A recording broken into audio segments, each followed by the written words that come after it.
आज विष्णुदेव सरकार की में वित्त मंत्री ओपी चौधरी जी 32वां बजट पेश कर रहे हैं, जो कि 1.60 लाख करोड़ का है, जिसमें कि हर वर्ग को ध्यान दिया गया, युवाओं को, महिलाओं को और उद्योग को, और अपना महतारी वंदन योजना हो, आम आदमी को कैसे राहत मिले, जैसे कि 12 लाख तक के टैक्स नहीं लगेगा। ये बहुत बड़ी राहत है आम आदमी के लिए। तो ये बजट संतोषजनक और सफल बजट छत्तीसगढ़ का, और जिसमें सब वर्गों का ध्यान दिया गया, आदिवासी वर्ग का, महिलाओं का, उद्योग का, युवाओं का, रोजगार का, किसानों का। तो ओवरऑल ये बजट सफल और सेटिस्फैक्शन वाला बजट होगा। भैया आप कुछ कहना चाहेंगे बजट को लेकर के? नहीं, बजट ठीक ठाक ही, बीजेपी का जो रहेगा ठीक ठाक ही रहता है। हम लोग खुद बीजेपी वाले हैं और बीजेपी सरकार से हम लोग को बहुत उम्मीद रहती है। बाकी व्यापार में थोड़ा बहुत नीचे स्तर का जा रहा है। मैं चाहूंगा कि मैं बीजेपी वाला हूं कि व्यापार जितना अच्छा उठाना चाहे उठाना चाहिए इनको। क्या समस्या है व्यापार में? धंधा नहीं है अभी, मतलब ग्राहक है ही नहीं, खाली बैठ कर दिन भर सो के जाता। ठीक है, हमारे साथ में कुछ और व्यापारी भी है, जानने का प्रयास करते हैं कि इस बजट से व्यापारी वर्ग को क्या अपेक्षा है। व्यापारी बजट को अपेक्षाएं तो यही है कि अपना जो कर प्रणाली है, जो विभिन्न अलग अलग मतलब पे लगता है टैक्स, वो एक जैसा किया जाए। और सबसे बड़ी चीज जो अनुविज्ञा लाइसेंस है, जो 1 साल के लिए रिन्यू होता है, उसे कम से कम मिनिमम 5 साल के लिए किया जाए, ताकि हम लोगों को बार बार परेशानी ना हो नगर निगम जाके रिन्यू कराने की। उम्मीद करते हैं अच्छा बजट होगा और अपेक्षा रखते हैं अच्छा बजट गवर्नमेंट की तरफ से। बिल्कुल अनिल, जनता को अपेक्षा है कि जो बजट होने वाला है पेश, जो बजट होगा उसमें जो तमाम हर एक वर्ग का ध्यान रखा जाएगा, हर एक वर्ग को साथ कर इस बजट को तैयार किया गया है। लौटूंगे आपके पास, हमारे साथ रानू राज भी लगातार जुड़े हुए हैं सरगुजा से। रानू राज, सरगुजा की जनता की क्या कुछ अपेक्षाएं हैं इस बजट को लेकर, क्या कुछ उम्मीदें जनता लगाए बैठी है इस बजट के माध्यम से? जी देखिए, इसका सरगुजा और बस्तर संभाग पे इस बजट में काफी ज्यादा फोकस किया गया है और सरगुजा की जनता लगातार चाह रही है कि सरगुजा में कुछ इस बजट में कुछ लाभ मिले, और लगातार जनता हमारे साथ है और हम जानने की कोशिश करते हैं कि आखिर इस बजट से क्या इच्छाएं और अपेक्षाएं रखती है। साथ ही जो सरगुजा और बस्तर को इस बजट में खास विशेष रूप से लाया गया है, इस पे यहाँ सरगुजा में जनता है और जनता से हम ओपिनियन लेते हैं कि इस बजट में वो क्या चाहती है। इस बजट में क्या चाह रहे हैं, कैसा बजट होगा? इस बजट में हम चाहते हैं कि गरीबों को राहत मिले, और उम्मीद है, विश्वास भी है कि गरीबों को राहत मिलेगा। बजट से सबसे ज्यादा अगर प्रभावित मेरे हिसाब से होते हैं तो गरीब लोग होते हैं। उनको जो छोटे छोटे चीज है उसमें ना टैक्स लगे, और उम्मीद के हिसाब से ऐसा लगता है कि ये बजट वैसा ही रहेगा। और पर्यटकों को बढ़ावा, पर्यटक में बढ़ाना होना चाहिए। जैसे मैन पार्ट बगल में है, उसको विकास, जैसे छत्तीसगढ़ का शिमला कहा जाता है, तो उसमें जो है पर्यटक को बढ़ावा देने के लिए उसमें क्या क्या किया जाए, इस बजट में जो है अतिरिक्त हमारे हिसाब से, हम लोग के हिसाब से, सरगुजा अंबिकापुर के हिसाब से उसमें कुछ बजट में अलग से प्रावधान होना चाहिए। आपने सुना कि बजट में बिल्कुल रानू राज, जनता की काफी ज्यादा अपेक्षाएं हैं, गरीबों के हित के लिए बजट हो, जनता का कहना है। हमारे साथ लौटूंगे आपके पास, हमारे साथ अंकुश भी जुड़ चुके हैं रायपुर से। अंकुश, बजट पेश होने से पहले शायद सरकार की बैठक होने वाली थी, क्या बैठक की शुरुआत हो चुकी है, फिर बैठक संपन्न हो चुकी है? क्या अपडेट, क्या जानकारी सामने आ रही है?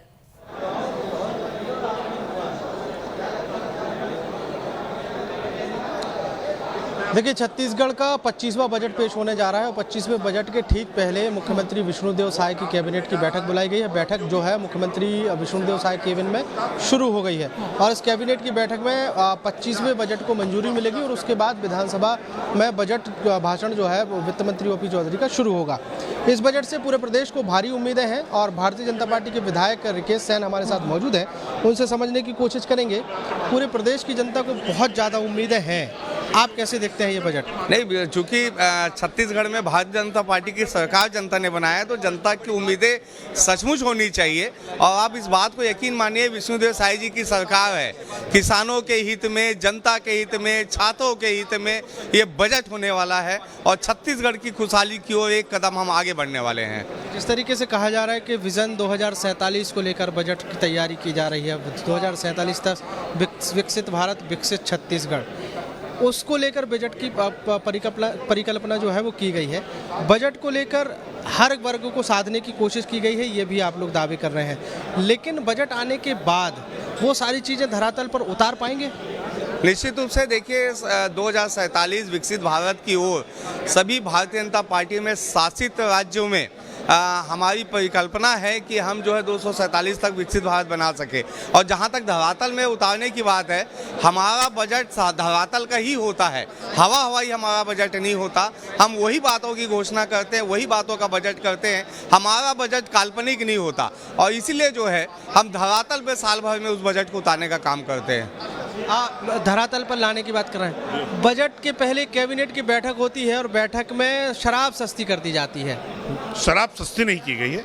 शराब में जो पुरानी सरकार ने टैक्स लगा के जबरिया वसूली और भ्रष्टाचार का कीर्तिमान स्थापित किया, उस पर रोक लगाई गई है। और मैं आपके माध्यम से स्पष्ट कर दूं कि ये विष्णुदेव साय जी के सुशासन के संकल्प की सरकार है, मोदी जी के गारंटी की संकल्प की सरकार है। तो ये मान लीजिए कि पूर्ववर्ती सरकार ने जो भ्रष्टाचार का कीर्तिमान स्थापित किया था, 2 काउंटर लगाकर दुकान की वसूली का अभियान चलाया था, उस अभियान को रोकने के लिए जिस स्तर पर भी जाके काम करना होगा वो काम किया जाएगा। इस बजट के पहले कई बैठकें हुई, बैठकों का सिलसिला चला, आप लोगों से भी सुझाव मांगे गए, आप लोगों से भी डिमांड मांगी गई। आपके हिसाब से कौन कौन सी चीज़ें बढ़ानी चाहिए थी इस बजट में जो बढ़ती हुई दिखेंगी? देखिए, मैं भी तो ये वित्त मंत्री जी का विशेषाधिकार है कि बजट में क्या बढ़ेगा क्या घटेगा, परंतु मैं आपके माध्यम से स्पष्ट कर दूं कि युवाओं को, महिलाओं को, किसानों को और खासकर औद्योगिक क्षेत्र को इस बजट से लाभ मिलने जा रहा है। ये संकेत मिले हैं और ये संकेत आने वाले छत्तीसगढ़ के सुशासन के सूर्योदय का संकेत है कि जो पिछले 1 वर्ष पूर्व माननीय विष्णुदेव साय जी के नेतृत्व में जो सुशासन संकल्पित हुआ वो आगे बढ़ेगा। इस बजट में आप बहुत सारी चीज़ें गिना रहे हैं। एक सवाल ये है कि बजट के आकार को लेकर सवाल उठते रहे, लेकिन देखिए 1,047 करोड़ का बजट अब इस बार माना जा रहा है कि 1,60,000 करोड़ के आसपास बजट रहेगा। ये मैं और कह रहा हूँ आपसे कि माननीय वित्त मंत्री जी का विशेषाधिकार है, परंतु स्पष्ट कर दूं कि छत्तीसगढ़ के सुशासन की संकल्पना के सूर्योदय किया हुआ बजट होगा और हर वर्ग को इसका लाभ मिलेगा, छत्तीसगढ़ विकसित बनेगा। यही हमारा संकल्प है, यही हमारी मान्यता है। शुक्रिया हमसे बात करने के लिए। तो छत्तीसगढ़ के भारतीय जनता पार्टी के विधायक जो हैं वो हमारे साथ जुड़े हुए थे और जिस तरीके से दावे किए जा रहे हैं कि हर वर्ग को साधने की कोशिश की गई है, हर वर्ग को बिल्कुल अंकुश, हर वर्ग को साधने की कोशिश की गई, लेकिन मेन फोकस किसानों पर, महिलाओं पर रहने वाला है और युवाओं पर रहने वाला है। अब देखना होगा क्या कुछ खास, क्या कुछ महत्वपूर्ण इस बार के बजट में होने वाला है। अंकुश, लौटूंगे आपके पास। हरपाल सिंह हमारे साथ रायगढ़ से लगातार जुड़े हुए हैं। हरपाल, क्या कुछ अपडेट, क्या कुछ जानकारी, क्योंकि थोड़ी देर में लगभग 12:30 बजे के आसपास बजट पेश हो जाएगा। क्या कुछ रायगढ़ की जनता की उम्मीदें हैं इस बार के बजट से?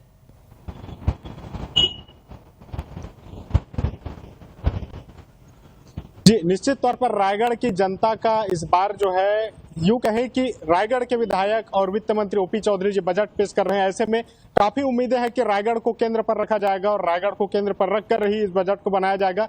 और जो भी बड़ी शहरें बात करें जैसे रायपुर, बिलासपुर, इन जगहों की तरह ही रायगढ़ के विकास के लिए लाखों करोड़ों जो है घोषणा, जो फंड है वो जारी हो जाएंगे। ऐसी उम्मीदें रायगढ़ की जनता लगाई हुई है और हम लगातार ये खबरें भी दिखा रहे थे।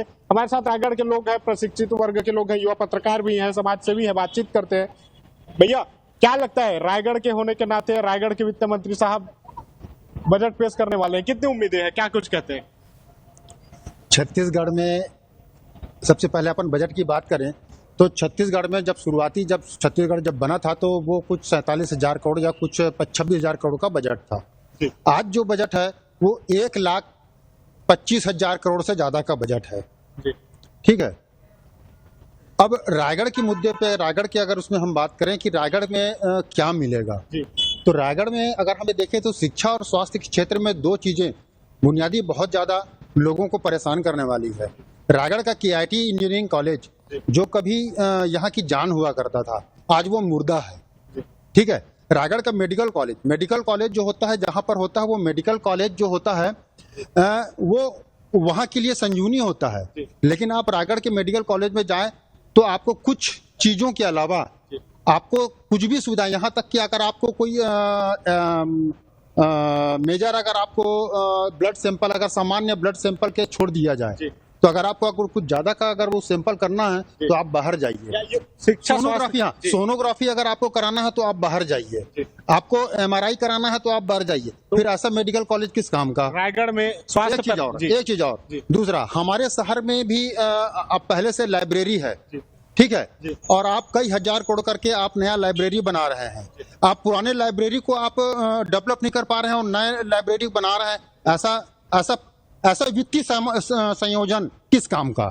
ठीक है, आने वाले लोगों को लाभ मिलेगा। अब देखते हैं कि हमारे ओपी चौधरी जी जो रायगढ़ के विधायक भी हैं और वित्त मंत्री भी हैं, वो रायगढ़ के लिए क्या सोचते हैं, प्रदेश के लिए जो भारी भरकम बजट लेकर के आने वाले हैं, 1 लाख कई हजार करोड़ का बजट लेके आने वाले हैं, तो उससे जनता को कितना फायदा मिलेगा ये तो आने वाले समय में या बजट के बाद पता चलेगा। निश्चित तौर पर बजट आने के बाद स्पष्ट हो सकेगा। लेकिन भैया, रायगढ़ के होने के नाते रायगढ़ में समस्या क्या रहती है और क्या चाहते हैं बजट में, किस तरह से उम्मीदें हैं रायगढ़ को?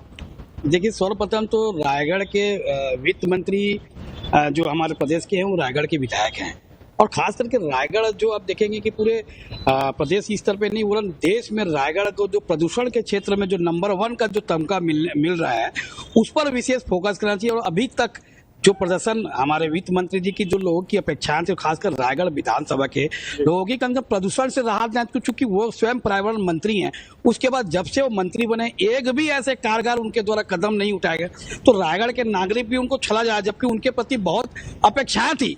यूथ आइकॉन के रूप में उनको माना गया था, लेकिन आज देखने को मिला केवल महतारी वंदन के कारण जो आज इतने 1000 करोड़ का जो बजट बनाया गया है और केवल जो इतने कर्ज लिए जा रहे हैं, केवल ऐसे कई अनावश्यक योजनाओं को धरातल में लाने के कारण ही इतना भारी भरकम बजट पेश कर रहे हैं। लेकिन रायगढ़ की जनता को जो आशाएं थी, अपेक्षाएं थी, बड़ा दुख का बात है कि रायगढ़ के वित्त मंत्री और जो अभी हमारे प्रदेश के मुख्यमंत्री और रायगढ़ के सांसद हुआ करते थे, लेकिन अपने संसदीय क्षेत्र में उन्होंने कुछ काम नहीं किया। और बड़ा दुख का बात है कि मुख्यमंत्री और वित्त मंत्री होने के बाद रायगढ़ को जो लाभ मिलना चाहिए उसमें भी लाभ मिलता नहीं दिख रहा है। निश्चित तौर पर देखिए, जो बातें हैं वो निकल कर आती है कि रायगढ़ बिल्कुल हर बार जनता में आक्रोश भी नजर आ रहा है। जनता काफी ज्यादा अपेक्षाएं इस बार के बजट से। अब देखना होगा क्या ये जो जनता की अपेक्षा के लिए बजट सरकार ने तैयार किया है इनकी उम्मीदों पर खड़ा उतरता है। थोड़ी देर बाद बजट पेश हो जाएगा और हमारे साथ लगातार रानू राज सरगुजा से जुड़े हुए हैं। रानू राज, अगर सरगुजा की बात करें तो सरगुजा और बस्तर पर इस बार सरकार ने विशेष फोकस किया है। सरगुजा बस्तर की बात करें तो इंफ्रास्ट्रक्चर डेवलपमेंट को लेकर सरकार इस बजट में कई बड़े प्रावधान भी ला सकती है। लोग इसको किस नजरिए से देख रहे हैं?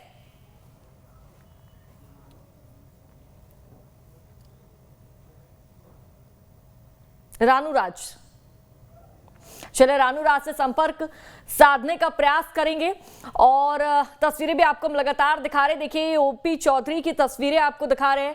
वित्त मंत्री ओपी चौधरी जो थोड़ी देर में बजट पेश करेंगे, लेकिन उससे पहले भगवान के दर्शन करते हुए, शिवलिंग में माला चढ़ाते हुए, भगवान शिव की पूजा अर्चना करते हुए ओपी चौधरी यहाँ पर नजर आए। और हमारे साथ अंकुश लगातार रायपुर से जुड़े हुए हैं। अंकुश, आपके पास आते हुए, देखिए अगर बात इस बजट की करें तो महिलाओं पर, युवाओं पर खास फोकस किया जा रहा है, लेकिन बात अगर व्यापारियों की तो व्यापारी भी काफी ज्यादा खास उम्मीदें इस बजट से लगाए बैठे हैं। व्यापारियों का कहना है कि इस बजट में ऐसा कुछ प्रावधान पेश होना चाहिए जिससे टैक्स में हमें राहत मिल सके।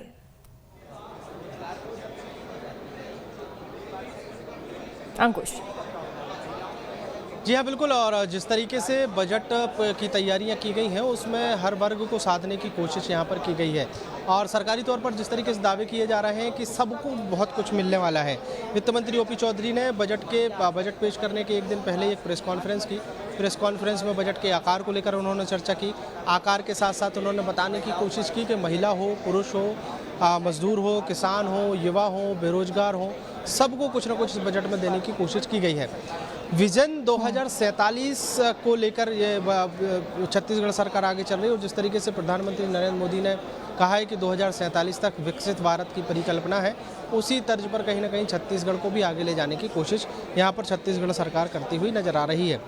देखिए, बजट के पहले एक कैबिनेट की बैठक हुई और कैबिनेट की बैठक में अंग्रेजी शराब से 9.5% जो टैक्स लग रहा था सरकार की तरफ से, वो टैक्स को हटा दिया गया है। तो मतलब साफ है कि महंगाई को लेकर जो लगातार मांग उठती है वो महंगाई धीरे धीरे कम हो रही है। देखिए, शराब सस्ती हो रही है, शराब को एक तरफ से सस्ती कर दिया गया, जो जिस चीज़ को बजट में अभी शामिल नहीं किया गया उसके पहले ही उसको सस्ता कर दिया। अब जब बजट पेश होगा तो स्वाभाविक है बहुत सारी ऐसी चीज़ें जो छत्तीसगढ़ के उत्पाद हैं, जिसमें जिनके उत्पादों को लेकर आप जो उसके बजट है, उसका जो रेट है उसको कम करते हुए यहाँ पर सरकार दिखाई देगी। दूसरी अगर हम महत्वपूर्ण बात करें तो जो छत्तीसगढ़ सरकार की सबसे बड़ी और सबसे महत्वपूर्ण योजना चल रही है, महतारी वंदन योजना। महतारी वंदन योजना बहुत हिट योजना है और उस योजना के माध्यम से सरकार में बीजेपी आई थी, तो स्वाभाविक है महिलाओं पर विशेष फोकस होने की उम्मीद इस बजट के माध्यम से की जा रही है। मजदूरों की बात करें, किसानों की बात करें, बेरोजगारों की बात करें और हम अगर नए रोजगार के अवसरों की बात करें तो स्वाभाविक तौर पर इस बजट में बहुत सारी चीज़ें शामिल की गई हैं। और देखिए बजट को लेकर एक तस्वीर मैं छोटी सी दिखाने की कोशिश करूंगा। मेरे ठीक सामने एक केबिन दिख रहा होगा A12 मुख्यमंत्री का केबिन है और ये मुख्यमंत्री के केबिन में जो है कैबिनेट की बैठक बुलाई गई है और कैबिनेट की बैठक होने के बाद यहाँ से वित्त मंत्री ओपी चौधरी, मुख्यमंत्री विष्णुदेव साय और सरकार के तमाम महाती मंत्री जो हैं वो यहाँ से निकलेंगे और सीधे सदन में प्रवेश करेंगे और सदन में बजट भाषण शुरू होगा। अभी कैबिनेट की बैठक चल रही है। कैबिनेट की बैठक सिर्फ और सिर्फ इसलिए बुलाई गई है क्योंकि जो बजट तैयार किया गया है, बजट को कैबिनेट की मंजूरी मिलना जो है वो बहुत ज़रूरी है। और बजट को लेकर जो पक्ष विपक्ष के विधायक क्या सोचते हैं उनसे भी हम एक प्रतिक्रिया लेने की कोशिश करेंगे। कांग्रेस की 2 महिला विधायक हैं, उनसे हम बात करने की कोशिश करेंगे। क्या दिख रहा है इस बजट में? जी, बजट से बहुत सारी उम्मीदें हैं हमको, क्योंकि हम क्षेत्र के जनता के पास जाते हैं तो बहुत सारी बात आती है। महिला लोग सोच रहे हैं कि जो दूसरे राज्य में 2500 मिल रहा है, इस राज्य में भी हमारा 2500 होगा। और मेरा तो स्पेशल मैं वेट कर रही हूँ क्योंकि इन्होंने भारतीय जनता पार्टी के लोगों ने जो वोट मांगा है ये 2500 रुपये को महतारी वंदन देंगे करके मांगे, तो इस बार स्पेशल मैं वेट कर रही हूँ 2500 रुपये का। अच्छा, केवल महिलाओं के लिए उम्मीद आपने लगा के रखी है, बाकी चीज़ों की अगर बात करें? नहीं, बाकी आर्थिक रूप से हर तरफ से रहना चाहिए। एक D.Ed B.Ed वाले जो नौकरी देने की बात कही थी वो हम देख रहे हैं और इनका जो ध्येय था रोड मैप वाला, तो हर तरफ विकास का, तो सभी चाहे शिक्षा के क्षेत्र के आपने देखा होगा नारायणपुर जिला में एकलव्य स्कूल में बच्चे बाथरूम में सो रहे हैं। अभी एक कल के पेपर में देखे होंगे कि सुलभ शौचालय यूज़ कर रहे हैं हमारी बच्चियां लोग। तो ऐसी स्थिति ना आए, तो शिक्षा के